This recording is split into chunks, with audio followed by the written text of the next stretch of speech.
How many watches do you own? It's over 1,000. What was the biggest purchase someone made with Bitcoin? There has been quite a big purchase. Over $1 million. Oh yeah, definitely. Over 10 million? Kind of. Okay. What's the most expensive watch you ever sold? It was $10 million. I once came to your office and Floyd Mayweather's team was there. Have you ever bought like a watch that Putin used to own? Yes, definitely. I keep a copy of those certificates always in my album. Inside this box, we have over $20 million worth of watches.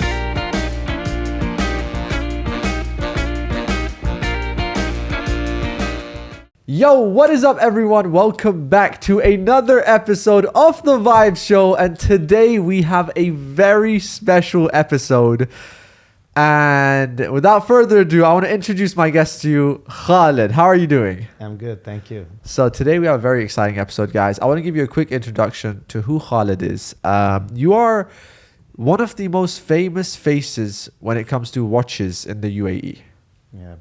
And to give you guys a backstory, Khaled started from zero and is now one of the biggest watch dealers in the region, trading the most expensive watches. I mean, I've never seen a collection like Khaled's at all, guys. If you know, you know. So guys, today we're gonna get straight into the podcast. First of all, Khaled, I just want to ask, how did you start in this industry of watches? Because you have the craziest pieces. I mean, you have Richard Mills, Jacob and Co's, and the collection you have, no one else has. Yeah. So how did it all start for you? Well, as you said, I might start it from zero. We mean zero cash, zero money.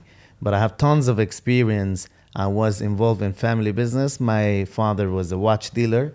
So I had 10 years of experience before starting my business. Now it's 10th anniversary of Luxury Souq actually this year. Oh, wow. This is your 10th anniversary of your business. Yes, that's correct. So it's not too long ago. No, it's not too long ago. It's just been 10 years.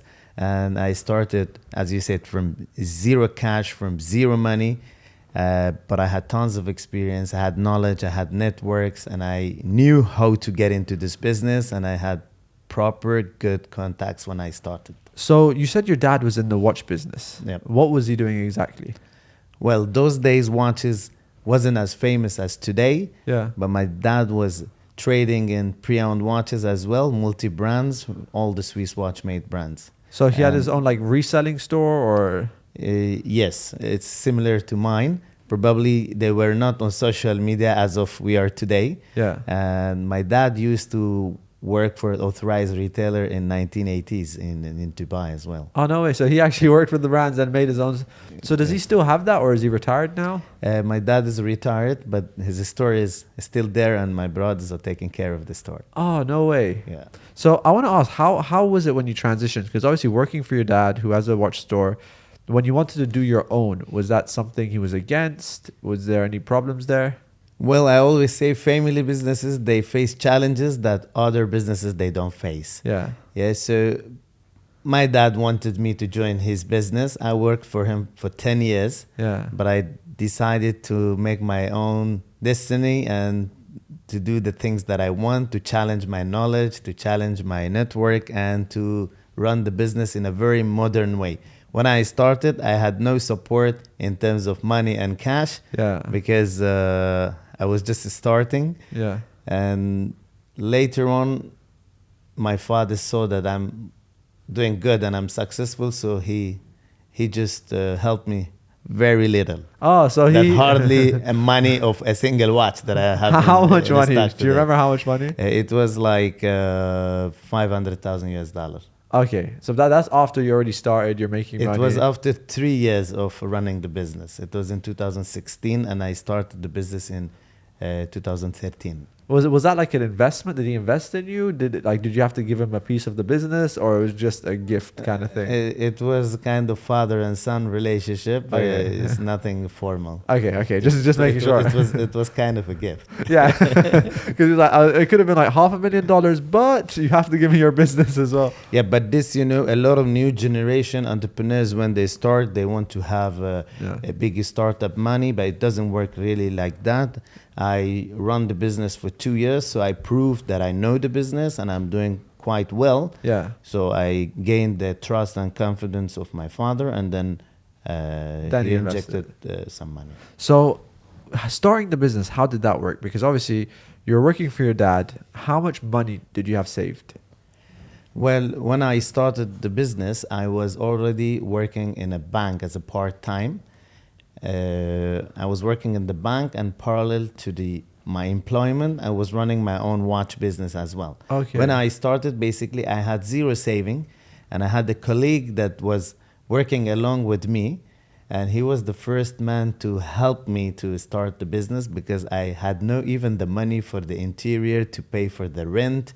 And he just gave me 500,000 dirhams. He said, Khaled, I know you're very talented in watches, and Yeah. I believe in you. I trust you. We have been working together for 5 years. He said, I'm going to give you all my 5 years saving to you, and I'm sure that you're going to succeed. Wow. So that was the only money that I had when I started for the first 2 years. That's crazy. It wasn't very much for For the a watch business. market. You know, it's 500,000 dirhams is like less than $135,000. Wow. So this was a And colleague. it was an investment, but this time wasn't a gift. It was an investment. We did proper paper. I committed to the return, but that money after 2-3 years, I decided to return the money with The profits. with the gift. I gave Patek Philippe Nautilus. I did not give the money. Oh, so Yes. so this was a colleague in the bank that you worked with, or Yes, it was a colleague in the bank that he was the first man That he invested. trusted me and invested with me. And as I said, when I gave it back, it was a Patek Philippe Nautilus, and the watch is 4 times the price that Wow. he he invested in the company, Yes. guys. That's the best investment ever. Yeah. So when you started, what was the first watch you ever bought? Well, it's most those days the 4 major brands were not as successful as today. Yeah. You know, I would say all the brands were kind of equal in the same level, in the same floor competing. But today it's completely different, and it's always Rolex. Yeah. You know, the first watch I had was Rolex, and the first watches that I was buying and selling was Rolex. But I clearly remember my first Richard Mille that I bought. When was that?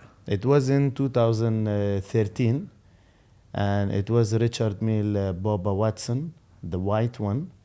And I remember the price that I bought it for. How It was much? 65,000 US dollar. It was below the retail price. No. Yeah, and to be honest, my father were very pissed off because of buying a Richard Mille. Basically, that was his mentality, that you're buying a plastic watch for 70,000 US dollar. I can buy a platinum baguette tourbillon brigade for that price. Yeah. I can buy a good watch for that price. And how did you decide it? And today, this watch at its peak was $500,000, and today with the big drop in the watch market, it's still 260,000-70,000 US dollars. Wow. That That's was crazy. my first RM, and that was the first experience I had in buying Richard Mille. That wasn't quite good. But did you I make s- him? I sold the watch right away because I was kind of worried that maybe it's not a good purchase, and I made like a couple of thousands of dollars, and I gave away the watch. That's crazy. So your dad was like, "You're paying $70,000 for a plastic watch. Yes. What is this?" Yes. But like, he was in the watch market. Did he not understand that this is a good watch? Well, Richard Mille didn't start quite long ago. I believe they started in 2003 or 5. No way. It's a very fresh brand. Yeah.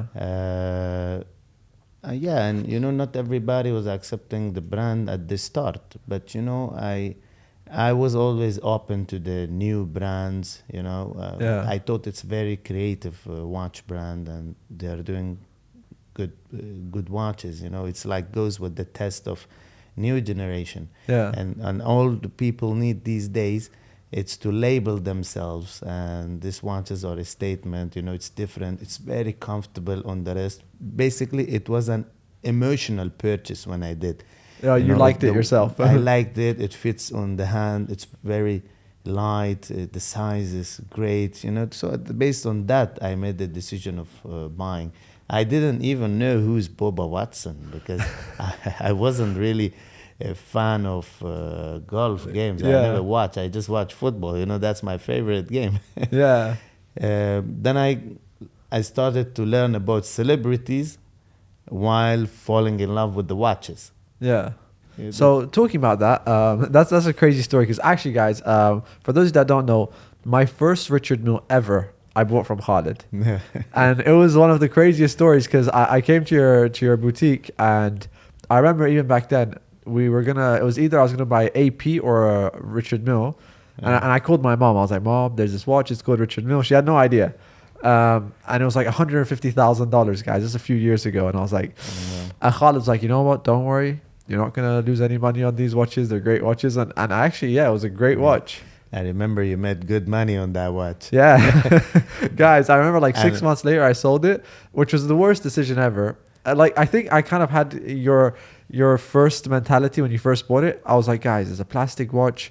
I don't know if I'm gonna make money or lose money in the future on it. Should I just sell it? It is not a plastic watch, but this is like was the first. That's like your first impression. like Exactly. because it's watches and jewelries. You expect for that amount of money to have a jewelry. To have some diamonds, to have Gold. platinum. To have something. Yeah. It's not just the brand itself or the recognition of the brand, or it's an statement. Yeah. It wasn't about this. People were mostly focusing on the material, but no watch industry, it's going towards a different direction. A lot of brands, they're creating watches with ceramic, with the carbon, with the sapphire. It's not precious materials at all. Yeah, it's not what you're paying for anyways. So So I'm not gonna forget that the watch you're wearing, you didn't buy it from me. I want to swap it, guys. We're gonna swap this watch. We're gonna buy another watch from Khaled. There's one watch I want, which is the Bugatti watch. And by the way, guys, in the rest of the podcast, Khaled has actually brought a very special box of watches. We're gonna show you that towards the end of the podcast. But moving on, so you've been in this business now, your own business, for 10 years. So when you started, how long did it take for you to really make money? Well, I started making money from, I put it this way. I joined banking in 2010. Well, Yeah. we should go even a little bit back just to understand how I started and why I started. Well, I used to work in watches since I was in high school along with my father. And when I graduated, I was still working for my father. I made a bad investment and I lost some money, and then I decided to continue my education in Switzerland. So I went to Geneva. I did my MBA in luxury goods management. And when I came back in 2010, knowing my father after working 10 years with him, I decided not to continue working for him. And I thought I'm overeducated for a SME business or like a small business, just a small shop. So I decided to join banking, where I can challenge my knowledge, and to experience international business, to make networks. I think that was one of the best decisions that I made. And I encourage all the new generation to gain experience outside of family business and from international businesses to learn more about IT and trade. And then they start their own business. So what I mean to say, the money itself is not the major thing. The major thing is the knowledge. You should have experience and do not touch what you don't know. You should know the thing very well before investing in it. Yeah. So in 2010, I worked for a bank till 2015. I started my watch business in 2013 when I was like halfway of my banking career. Yeah. I already was doing some watch business on the side, like it was a support to my family. And I was making some money. So it's not like in 2013 when I started, I made my first sale and that was the first time I made money in watches. Yeah. No, it wasn't like that.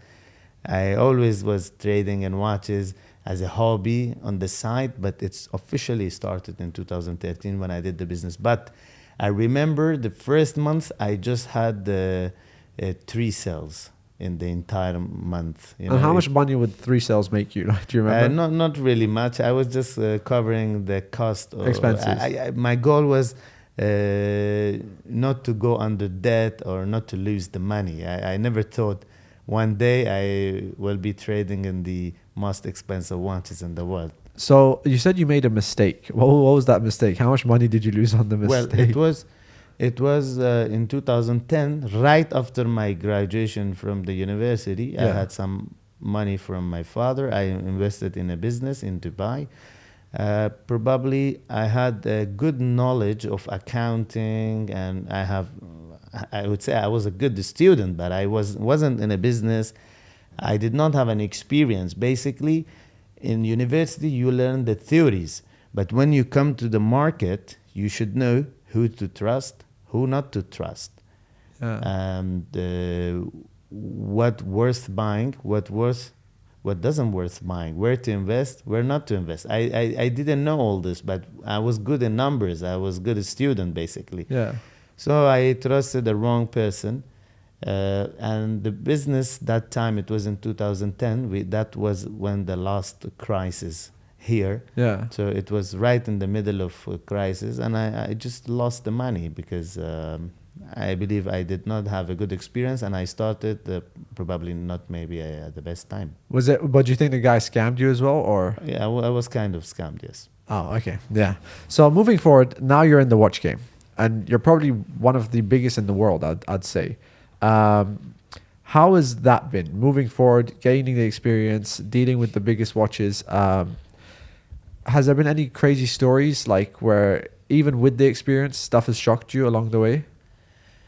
Well, I treated every watch like my kids. I love watches. It's my hobby. You Yeah. know, the way I take care of them, the way when I buy, I try to it's not just, I don't focus on making money. I focus on doing my job very well. Yeah. I have quite good watch knowledge, and I put my full passion when I want to sell a watch. Yeah. And as I said, during, as all the businesses, there are some bad decisions, some good decisions, but I always took risk, definitely. Risk is part of the business. It's risk and return, what we know. But you have to know that since a lot of Yeah. viewers will be teenagers, and I would like to give this advice that you always take risk, but the risk must be calculated.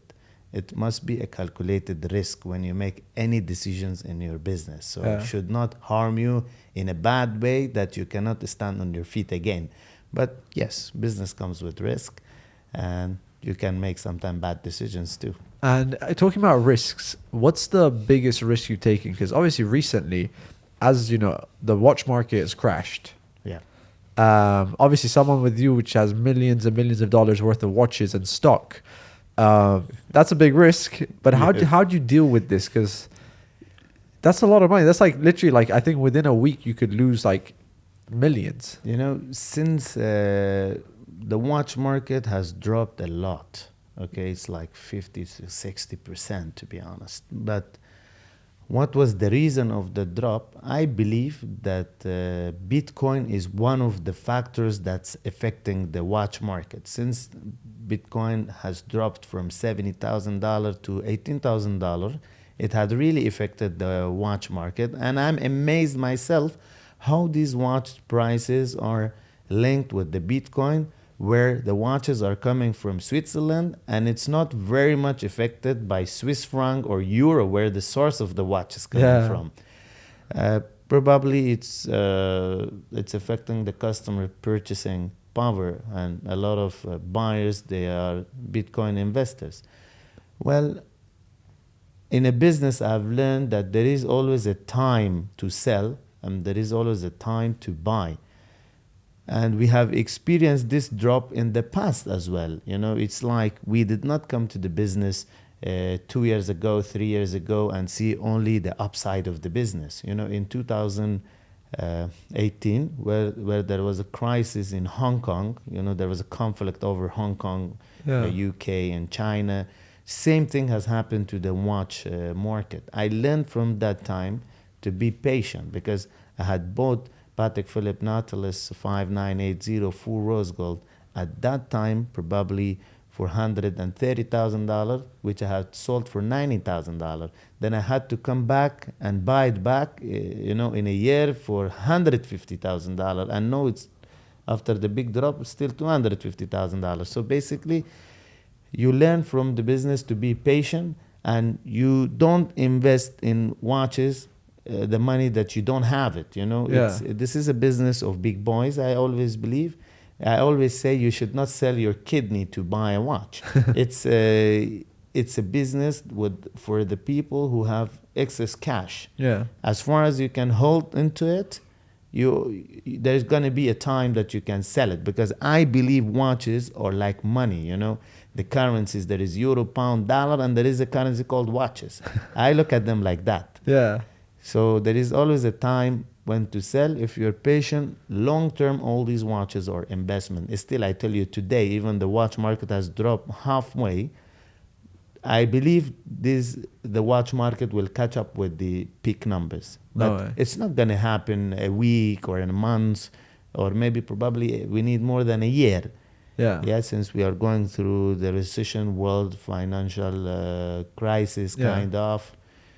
I think if you don't need the money, you should get hold of the watch. And talking about that, you said Bitcoin has a big role in watches. And number one, is Bitcoin something that you've ever invested in yourself? I never invested in Bitcoin. Basically, I don't invest in anything that I don't have knowledge about it. Yeah. But a lot of my customers are investing in Bitcoins, and the Bitcoin somehow indirectly is affecting me, because it's affecting the watch market and the prices. I did not invest in Bitcoin. And obviously, because you have a lot of people buy with crypto, and I think a lot of the richest people are from crypto. Have you ever dealt with someone that's just wanted to send you a huge amount of crypto? Like, do you actually accept crypto? Yes, we do accept crypto, Bitcoin, and all sort of cryptocurrencies we accept. But, I always use intermediary and just cash them out. Yeah. Yeah. What was the biggest purchase someone made with Bitcoin? Well, there has been quite big purchases. like over $1 million. Oh yeah, definitely. Way over $1 million. Yes. Over 10 million? Kind of. Okay. That time the Bitcoin was when the Bitcoin fluctuates, that's the best time for watch business, because a lot of watch is a commodity itself. There is Bitcoin, there's a watch, there is stock, bonds, shares. It's just, I see it in those levels. And for me, the watches are even a better investment, because it's tangible asset. Yeah. I noticed that when the world goes through difficult economic time, always watch prices, they kind of increase, because the investors believe more in tangible assets rather than Digital assets? shares. And So talking about that, you also deal with a lot of celebrities. yes. I think I once came to your office and Floyd Mayweather's team was there. Yeah. You have like pretty much all the celebrities. Who would you say is the biggest celebrity that bought a watch from you? Well, we have a lot of celebrities as a customer, but we normally don't disclose their name or show them on my social media, because of some reasons that sometimes they have contract with other brands, and they're not supposed to be on a parallel watch dealer social media, sometimes because of this, and for their privacy, just we keep it confidential. But some celebrities, they just they don't mind. They said it's okay. Who's one that we can talk about? We had Floyd the other day, and we had the Indian Bollywood Sanjay Dutt. You have seen my father along with him. And Amro Diab is a good client. Is a very well-known gentleman. Is one of the richest Arab singer probably. Oh wow. Yeah, and there are quite a few. So it's funny actually. You mentioned Floyd Mayweather. I think he had a contract with Hublot. This is a video I saw online, and I think he just came out of like the Rolex boutique. And then I think he remembered that he has a contract with Hublot. He was like, I just bought this Rolex, but Hublot's amazing, guys. And everyone took that video and was like, yo, what's going on, Yeah. And, I think one of the most major part of my success is the Dubai city itself. Yeah. You know, Dubai always have great strategy for the businesses. You know, Yeah. it's one of the best places in the world to do business. You know, when we went through COVID, probably the whole world were shut down, but Dubai was doing quite well, and you know, everything was so well managed. Yeah. So the businesses were kind of running, and you know, even watch prices were going up, and the same time we had the upper hand than other dealers all around the world. So the Dubai city, with the system that they have, with the security, you know, with the type of collection of watches that we have in the shop, Yeah. you cannot do this business anywhere else in the world. You know, it's not It's really easy. safe here, You know, yeah. it's very safe. It's you know, Dubai police is very supportive. You know, the system is always in place and they cooperate. It's Yeah, you know, it's you a, need these things, you know, to run a business like us. yeah. Now talking about it, obviously it's super safe here, but has there ever been a time where someone's stolen a watch? No, we never had the experience of somebody kind of basically attacking our store or getting to the store. You know, Like, did anyone try and like put a watch in their pocket and like change? no, you know, because Dubai is very, Yeah. very serious with this kind of Yeah. actions. They take it very, very serious. You know, there is a criminal offense. You know, there is a jail. They do eye scan. They do Yeah, Dubai's like the fingerprint, safest city and, for you know, everything. they jail you. You need to pay back. They deport you forever. You know, the procedure is very, Very strict, very yeah. strict. Guys, that's the thing about Dubai. Like, guys don't know. Like, I always say, everyone asks why is it the safest place? Because in other countries, you could steal and that's it. You might get a fine or that's it, and you're out again. In Dubai, it's like you're not coming back. You know, that's it. Like, Yes. we don't accept crime. You know, saying that, we had ridiculous cases where we forgot the watch on the customer wrist. You know, No. yeah, once it happened with a very big celebrity with few millions of followers online. You know, the celebrity just didn't know that he's wearing a watch, and he walked out. And yeah, we got the watch back. You know, we had the cases like this where there has been an honest mistake, but somebody walking in forcing us to give hand the- over the watches. You know, like, no, It's never happened. no, that's not even a concern for us. Actually, I think I've seen that happen. Like sometimes you're trying on watches and you just like walk out, you forget. But talking about it, so you're in the business of luxury watches right now. What's the most expensive watch you ever sold? Most expensive watch, probably. You know, it's always Patek and Richard Mille. The It's most always- expensive. Yeah, it's always Patek and Richard Mille. You know, they have many pieces. The price is almost in the same. If you're seeking a number, Yeah.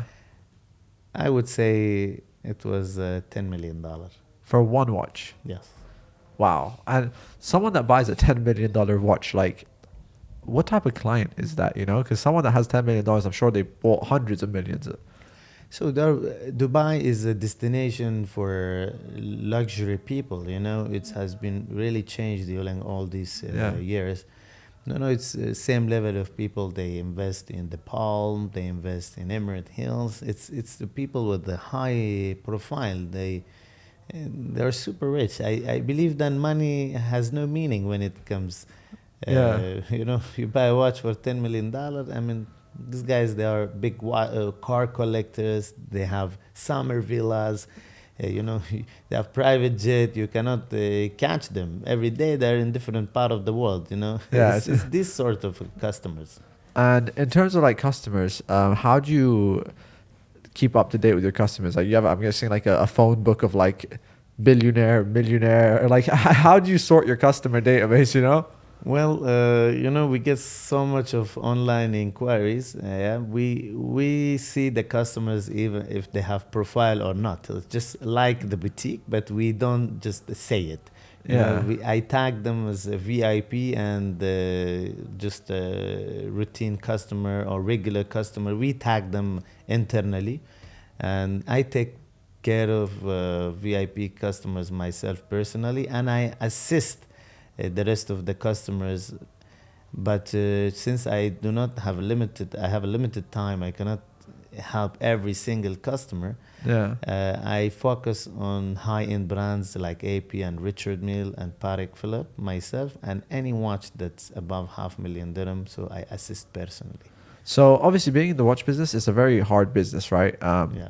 I'd say a lot of people might see it as like watches. It's easy, you just buy and sell. But uh, there's also a lot of stolen watches in the market. Yeah. What's your experience with stolen watches? Have you ever bought a stolen watch accidentally, and how do you deal with that? Well, it's a very important topic that you said. I just first have to say I don't know how some customers they buy watches without invoice from a shop, because what what makes you feel you are safe and secure if you don't take invoices from a shop? If I'm a customer, I never buy a watch if I do not get an invoice from a store. No matter what, I need to have an invoice because that's the proof of purchase. And how do you know where is the watch came from? You need to safeguard yourself. Yeah. Okay, so in Dubai, whatever we sell, we issue invoice and the serial number of the watch is in the invoice. And we are registered business with the proper trade license and history and record and a base. Always customer has to know where they buying watches from. You cannot buy a watch from a friend or from walking people in the street. That's we see a lot of flippers and I would say kitchen traders. Some sellers they have no watches. They just have the laptop in the pantry and selling watches and putting watches everywhere online. When you want to buy a watch, you need to see who's the seller. Is he giving invoice? Does this seller has a trade license? This seller has an office or a shop, proper base. Yeah. This dealer has a inventory.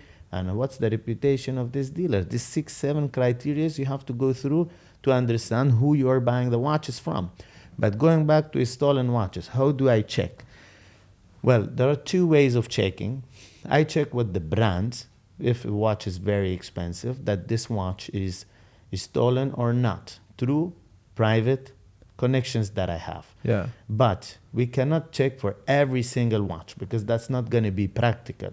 Yeah. Dubai police has a procedure, and whatever you're buying from us, we are following this procedure in our purchasing. How we do it? It's very simple. Whoever is the seller, he has to be present himself in the store. Today we had a case, just example of today. We had a case from a lady. She has having 2 expensive watches. She wants us to visit her in the hotel. She doesn't understand how the procedure works. That's not how we buy watches. Number 1, you have to be personally in the store.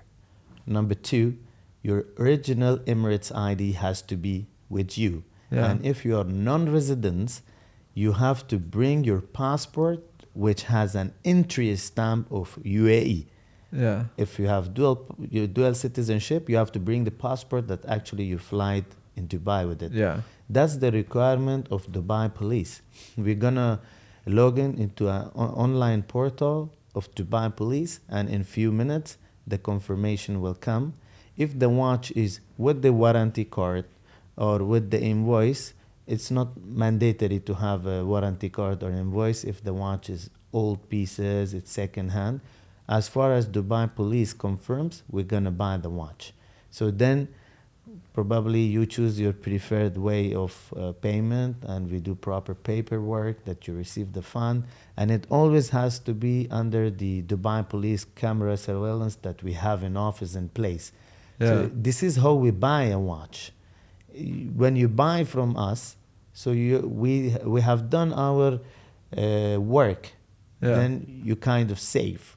Okay, but there has been a case that we accidentally bought a stolen watch by mistake. In the last 10 years, we had 1 case only.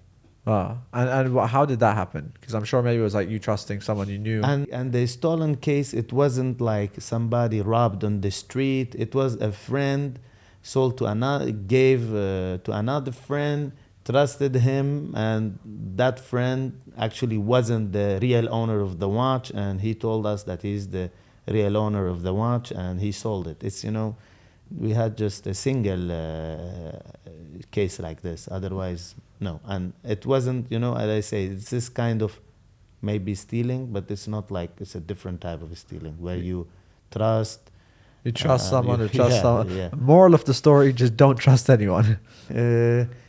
You have to know. You have to know the law, and you have to make sure that you're buying from authentic seller. Yeah. Just don't trust the guys. When it comes to, because I was talking to Khaled, it's like, if you're buying a watch, it's okay to ask uncomfortable questions. You're buying a luxury watch. You know, you Yeah. can ask for the warranty, etc. Talking about it, so moving forward, what about fake watches? Has anyone ever tried to sell you a fake watch? Well, we had a lot of fake offers. Every other day we come close to it.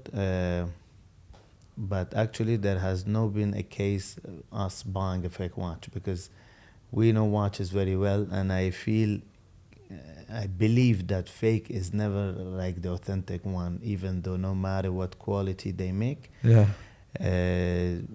The case of that we get to know the fake, is how we identify fakes. When you want to sell something, the first step I tell you to send a photo on WhatsApp. Some watches from WhatsApp, I tell you whether if it's fake or not, because it's very easy. Either the brand never made this color or never made this complication, so you know immediately that this is fake. The second level, they bring to the shop. If I feel it's real, then they come into the store. So that's where I inspect again, Yeah. physically having Yeah. the watch. So, and if I feel doubt, then it goes to our service center. So where the watchmaker will open the movement of the watch and then they check. In the last 10 years that I'm in business, I never had a experience of buying a fake except one, which was last week. No. Yes. And How did that happen? it was a Patek Philippe 5711A blue dial, and it was coming from somebody who I trust, and so that even put me less to doubt the case, you know. And the watch had this Patek Philippe certificate. The movement of the watch was perfect. It was a real Patek Philippe, and the dial was Patek Philippe, and the certificate, the box, everything was genuine. But the bracelet of the watch and the case of the watch was not from Patek Philippe.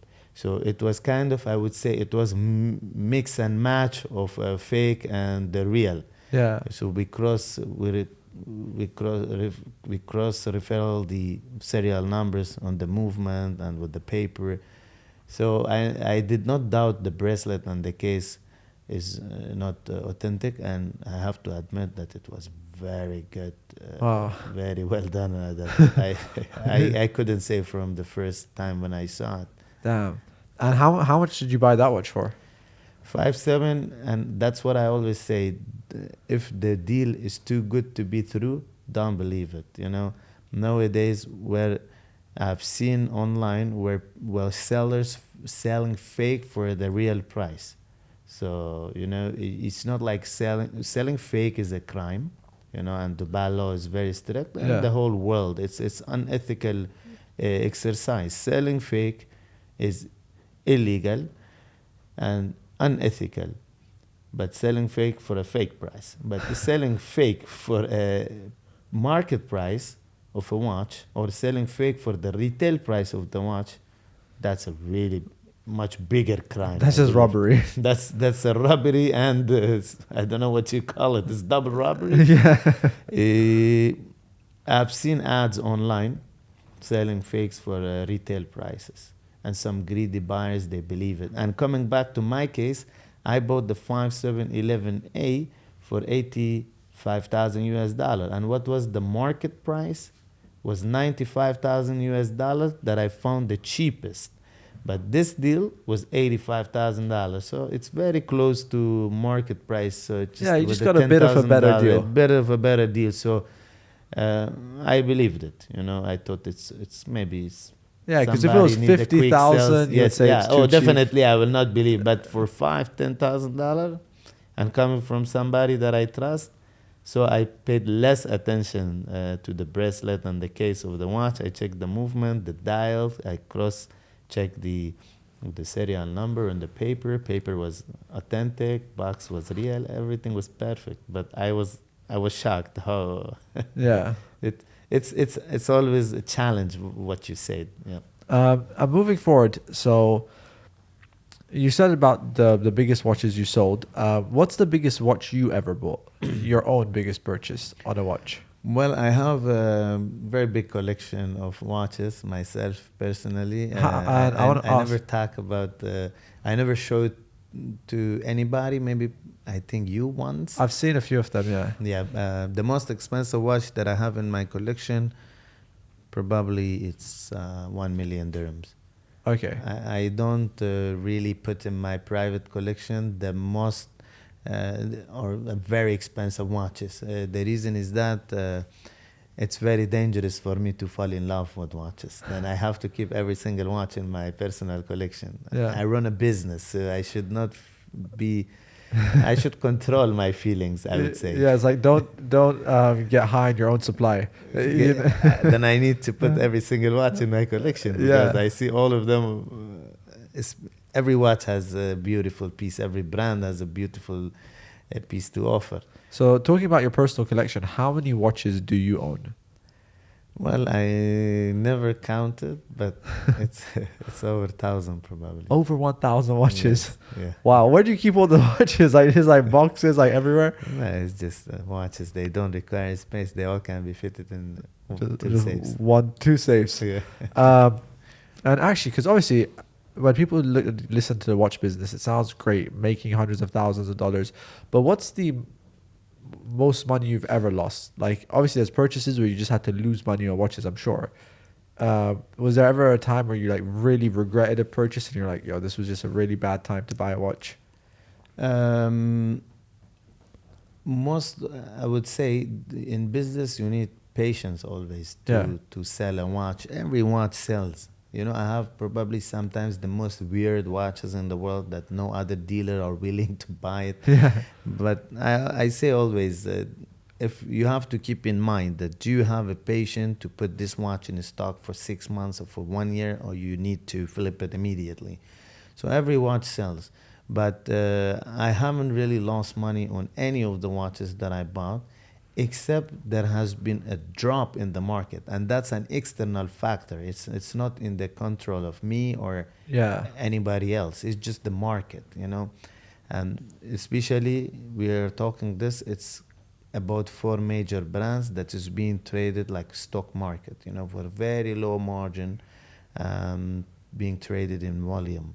Yeah, by the because watch dealers. that's the thing about you is you always you have a lot of trading volume. Like every single day you're selling tons of watches. Like so your margins are quite small. Like you don't try and like make crazy amounts of money on watches. And I realize that's what a lot of people struggle on because that's something you do very well. It's like you're just trying to make your small margins and just keep rotating. I see lots of dealers that come into Dubai.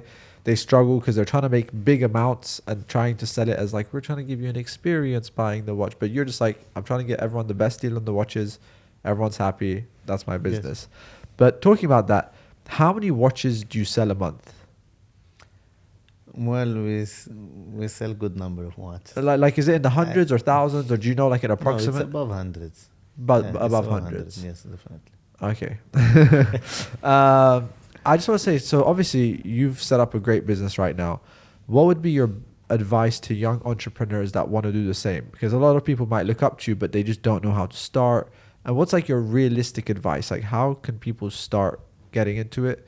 Because I guess it's easy to say work hard, go out there, but what's a realistic way of actually making it in the watch industry? See, whatever background you have, you need a product knowledge in this business, and you need to have a good understanding of market. You need a good product knowledge because you can be a good marketing manager, you can be a good salesman, you can be a good accountant, you can be a good finance person, but you don't have a watch knowledge, you don't have a market knowledge. Yeah. That's what requires experience. It's not gonna come in a year to you or in 2 years or 3 years. You need to spend some time in that industry before investing your money into it. Yeah. You know, the market today is changed. So the market that we were experiencing during COVID time, those 3 years that prices were going up and up and up and up, and everybody could be a watch seller because you don't need any experience. You know, you don't need to give a professional service to the customers. People were trading, buying and selling as if it's a money. You know, it was like an exchange business. It was an exchange house, you know. But today you need a good product knowledge to make you a good salesman, you know, Yeah. to be confident where you're investing your money. So it's all about product knowledge and experience. Right now, I want to get into certain topics. What is your favorite brand of watches right now? Well, if you can say that if you look at my personal collection, I really don't have a single brand in mind. You know, I'm very open-minded when it comes to the watch industry. Yeah. Every watch has something beautiful to offer. I have to say I'm not big fan of innovate. I will not call this innovation if a watch changes colors of the dial or change the way the bracelet is fit or change the material. These things I don't call them innovation. You know, it's not creativity. If you change a watch from size 41 to 42, then to 43, you come back to 40. What is innovative about this? So these things we have been experiencing a lot, especially in the brands that's really selling, and you know they put less time for creativity and innovation. Their watches are selling no matter what they make, you know. Yeah. So this becomes boring, from white to blue, from blue to green, from green to Tiffany. From these are not innovation. You know, the watch independent brands, they're doing very good. I really fall in love. When I see independent brands, I zoom on them 10, 15 minutes just to understand the mechanism and how the movement works. This is what really interests me a lot. You know, it's if you look at them like MB&F, Moser, Gribble Forsey, you know, it's my personal opinion that these brands are, if you talk about movements and watchmaking, these are the proper watches. Yeah. And not any brand paying me to talk about them. This is my personal opinion. You know, that's what I feel is innovation. We expect much better from these four brands that's really selling. Yeah. They are not doing very much, you know, in terms of creativity and innovation. Yeah, it's like every watch I think it's like Rolex, it's a green dial this time. See, if we have to know that Rolex is 30% of the market, even more. So no matter what they make, all the nationalities, all ages, all different people from around the world, they're just gonna buy it. You know, it's Rolex. Yeah. Rolex watches, they never interest me. But Yeah. I have a lot of watches in my collection, which is Rolex, and it goes back to the very old days. You know, the watches that's even older than me, Yeah. that I've been collecting them during last 10 years. What do you think about, because you're talking about brands that innovate, what's your opinion on Jacob & Co? Very innovative brand. I have to admit this. Very innovative, very creative. This gentleman is an artist, you know. But I think in terms of marketing and they need to promote, they're more rare, and they should revise their pricing strategy. And you know, I always say success, if you look at the Patek Philippe, they are very, very, very clear with their vision, where they want to be in gray market, in a second-hand market, where they want to be with authorized retailer, what should be on display in the authorized retailer, what should not be on display, or at what premium they want to sell to gray market, or they don't want to sell. They have very stable marketing strategy. But some other brands, that's why people trust Patek Philippe. But some other brands, today they want to sell at premium, a day after maybe they don't want to sell at premium. Today they want the gray market, after tomorrow they don't want the gray market. They decide to put on display, sometime on display, sometime not on display. That's why the outsiders like us, like gray market watch dealers, I think they play a very important role in the watch industry. It's not like you say, we don't care about gray market or second-hand market watch dealer, we are just the authorized retailer. No, it's not true. Gray market watch dealers are very important players of the game. Yeah. So why Patek is different? Because they have very clear vision and strategy where they want to be, and they don't change the strategy. They're very stable. They know what they want, and you definitely trust the brand like that, and you put your money with the confidence. Yeah. But talking about it, like Jacob and Co. In terms of their watches, do you think they're ever going to reach a point? Because I feel like Jacob and Co. is a brand that has crazy pieces, but in terms of like being an investment, people are kind of like worried about it, right? It's like, Every watch, if you buy at the right price, it's an investment. yeah, You have to understand the pricing strategy of the brand. If this brand is selling at discount or they are selling at full price. Is this brand, when they say it's rare, actually it is rare or it's not rare? yeah. You know, it just you have to understand the brand. Jacob and Co. They were giving high discounts in the past, but they reduced the discount now. And Since when? it's been 2 months that they reduced the discount, and probably I think they have the capability of cutting the discount. Yeah, And I think nobody is like making watches like them. They are very successful on social media. They're doing perfect. Just the pricing strategy, I feel, needs to work out a little bit. how is your relationship with the brands? Like, have you ever met the owner of Jacob and Co? No, I haven't met him personally, but we have thousands of common friends. No, Yeah. I actually talked with him on Instagram. Yes, we have thousands of common friends and customers in common. You know, it's I haven't met him personally. Yeah. I'm willing to meet him with pleasure. You know, Yeah. but you know the point is I'm very workaholic and I'm always committed to my job. I'm on my desk all the time. I Yeah. really don't go out Yeah. very much. So. I want to ask you, what's your favorite watch of all time? Do you have like one piece which is like that's your dream watch? I have a Fusion. I love it. What's Yeah, a Fusion. that? I don't even know what that watch is. Yes, they see this as an independent brand. They just make like 2,000 pieces a year. Yeah. It's almost impossible to find their watches. Nobody understands the market of these watches. Only just watch connoisseurs, people who really deeply into watches. They love watches. They're bored of Rolex. They're bored of AP. You know, they want to try something different. And they go. Have you heard about the brand called Christophe Claret? No. Yes, they make crazy watches. When I see the movement, you know, it takes you time to figure out how the movement works and what's the watch, you know. So these are the brands that recently I even love them more. Talking about that, obviously you've been in the watch game. You're killing it. But what's your next step? Are you ever thinking about making your own watch brand, buying a watch brand? Like these brands that you just said, like why don't you just buy an independent watch brand or invest in them, you know? Well, I always had these things in mind, but as I say, you need a team always. Yeah. It has been a dream. I decided to make my own watch brand when I was a student in Switzerland in 2010. No way. Yes, I have a prototype, but I never carried on. I didn't work on it. I would love to have my own watch brand, but it's not easy to be successful.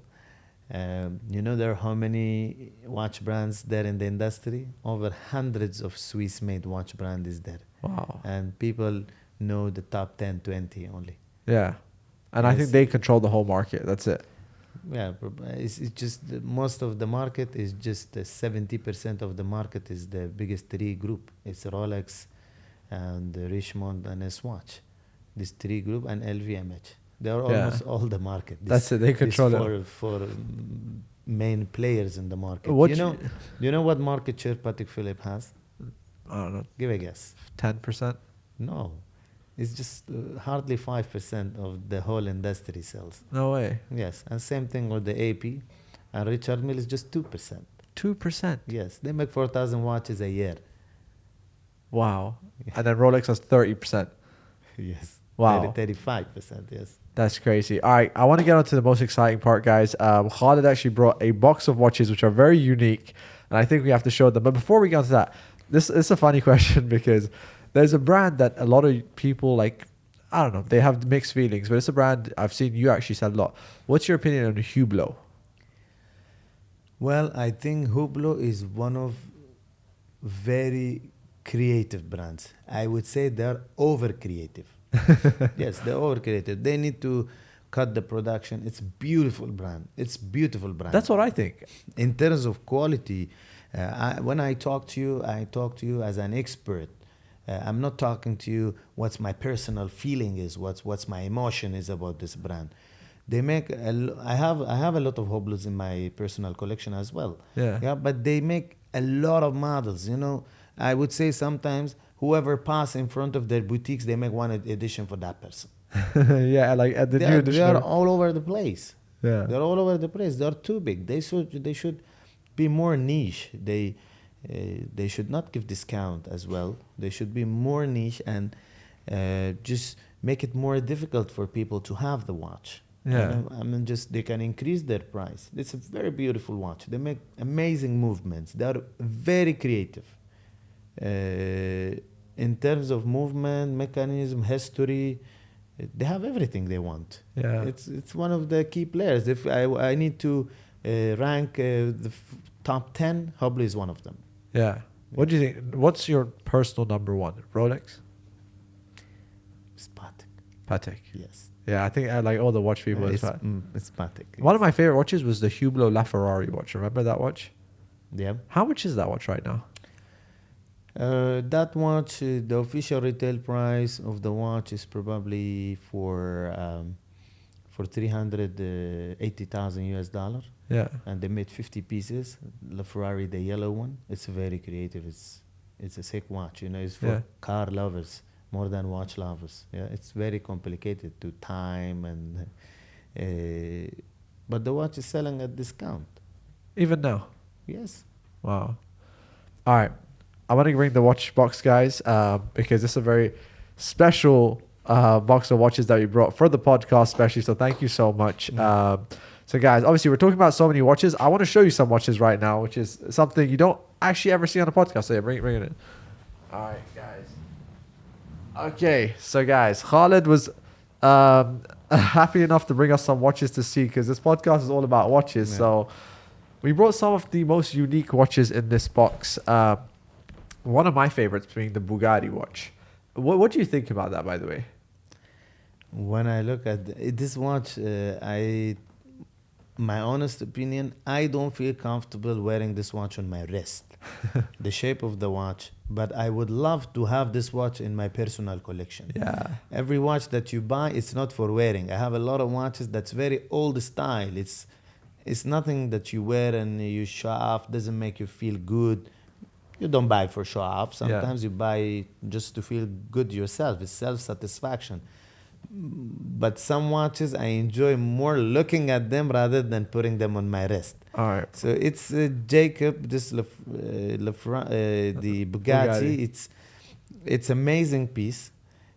I just love to look at it. Yeah. The way it works, the movement, the tourbillon, the cylinders of the watch. You know, it's an art piece. It's an art piece. So it's not for me. It's not a piece that I would choose to wear on my wrist. Yeah. Because the size, the shape. It's a big watch. Yeah, it's a big watch. Yes, it's a big watch. All right, guys, we're gonna open this up right now. Inside this box, we have over $20 million worth of watches, and it's a small box, guys. All right, here we go. Wow. Damn, guys, this is it. Wow, guys. Say hello to the world's most expensive watches. Can they see that? No, on the podcast camera. They can see it? All right, guys. We're going to show you zoom-ins. So, getting onto it. We even have more expensive watches than these ones. But, a lot of watches and important timepieces we buy, I'm not supposed to just show to the cameras. And, I just commit and give my words that these watches will go privately to end users. Wow. Yeah. Guys, so obviously over here, this watch has a retail price of $7 million. Yes, 7.7. $7.7 million. The small figure that you're living out, it's $700,000. I just $700,000. I just missed it, guys. Like, this is crazy. And Jacob & Co. just released a $20 million version of this, the gold one. Yes. What do you think about that? It's a jewelry piece. Yeah. Otherwise the movement is a tourbillon, a skeleton with the 72 hours power reserve. Yeah. So I mean, this function, what is making the most part of the price for these pieces, it's the jewelry part. Yeah, it's a diamond. It's the diamond, and yeah. Guys, I'm going to quickly show you some watches. This is Jacob & Co. Bugatti watch. $800,000 watch right here. If you have a Bugatti and you don't have the watch, you are a brokey. Like Andrew Tate says, guys. Your collection is not complete yet. It's not complete. If you have a Bugatti without the Bugatti watch, you don't have a Bugatti. It doesn't count. And guys, we have a couple cool pieces in here. One of them being the Richard Mille skull piece. Is it Ruby? Is this called Ruby? Yes. Guys, this watch at its peak was selling for how much? Ruby is known as a king of color stones. Really? Yes. It was selling at 6.5 million US dollar. It's piece unique, one of one. It's white gold. It's tourbillon. Wow, guys. This watch was $6.5 million and it's right now in my hands. I'm sure the last owner was like very, very special. Yes. Do you know, by the way, do you know the owners of the watches when they come to you? Like, obviously, do they always tell you, or is it sometimes you wouldn't know? No, most of the time is the owners directly, because when it comes to expensive pieces like this, we need to make sure that They're real. Like, the owner is willing to sell this piece without intermediary. yeah. Obviously, because you have the certificates. Have you ever bought like a watch that Putin used to own? Oh yeah, we bought some watches that it's coming from the most VIP people in the world. Yes, definitely, because who can afford this piece? Yeah, who could afford like a $5 million watch? Yeah. There's like, is there one of the? Was there ever a time you took a certificate and you're like, oh my god? Yes. and you know what? I keep a copy of those certificates always in my album for memory. Yeah, just so Yes. you know, like I bought a watch from Putin. I bought a watch from Yes. Obama. Yes, I do actually. I'm sure you bought like tons of watches from Donald Trump or something as well. Who do you- Donald Trump? No, not really. Is he a big watch fan? Actually, I don't know. You're I right. don't know. I've never heard about him. Who's the Well, biggest watch person you've seen and you were shocked? Oh, it's from UAE. Oh, okay, yeah. It's from UAE. From Dubai, guys. You have the private Dubai It's billionaires. from UAE, not Dubai.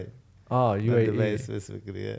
Wow. It's from UAE. Hey guys, there's a lot of pieces in this box watch, guys. I'm gonna quickly flash it up. If you want to see more of the watches, guys, I'll leave a link down below. We did a full collection of this box. I mean, you have, wait, let me try and hold it like this, guys. You have $7 million, $5 million. I mean, it's a $20 million watch box. I mean, that's all I can say, guys. More going back to your topic, I said from UAE if we are talking about a political person, Yeah. you know, but overall, who has the best collection of watches in the world that I have seen him?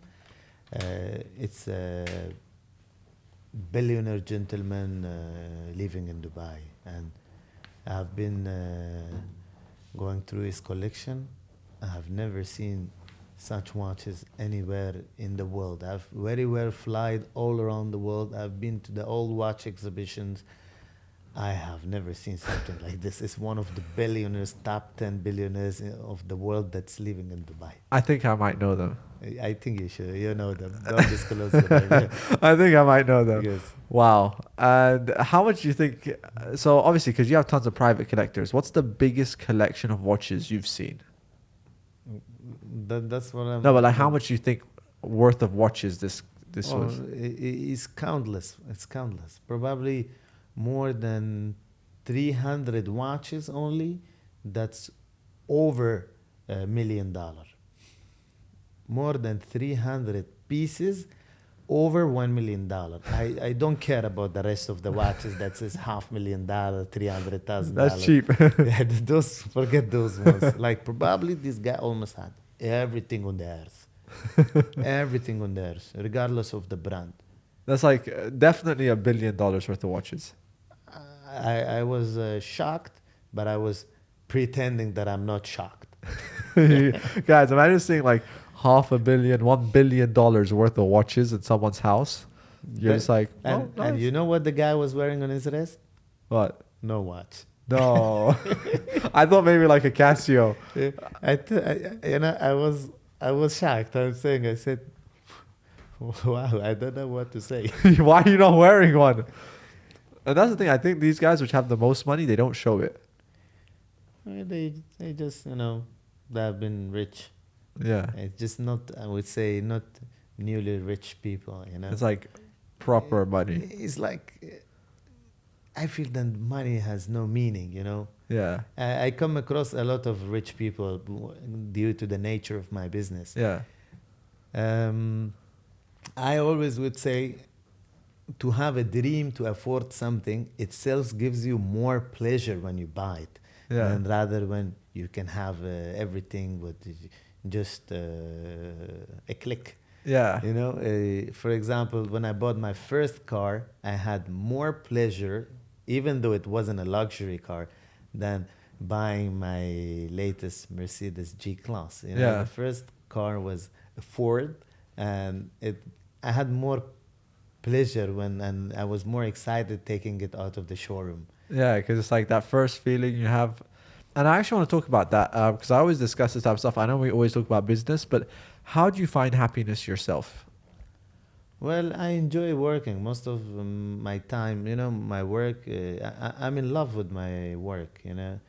I spend most of my time, probably 12 hours a day at work. Yeah. For me, when I buy and sell, I have fun. Yeah. It's like some people love to play PlayStation. I just love to play with the watches. And, it's just a pleasure. I love it. And the last thing I want to say before we end the podcast, guys, this was amazing, by the way. What's one message you'd give to people if it's an inspirational message, something people can walk away with from the podcast? Just advice, how to live their life, how to do business. It could be anything. Just one quote from Khaled. Well, that's a difficult one. That's difficult. It's always, I try and put people on the spot. Just what's one message you'd like to give the younger generation? Well, younger generation, that these days I would say commitment and loyalty is very important for business. You should be, if you decide to do something, you should stick to it. You should not give up easily. You should have a strong personality. What makes you perfect is just if you commit for long term. I always believe in long term. You invest, you have to invest long term. You want to succeed in a business, you have to wait and be patient. You cannot go all the way in one night or 1 year. Yeah. You need patience.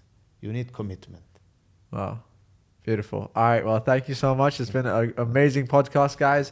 If you don't already know Khaled, now you do. If you want to check him out, I'll leave all the links down below. You can visit him at Luxury Souq. Amazing guy. And thank you so much for the podcast. I appreciate it. Thank you. Okay. Amazing.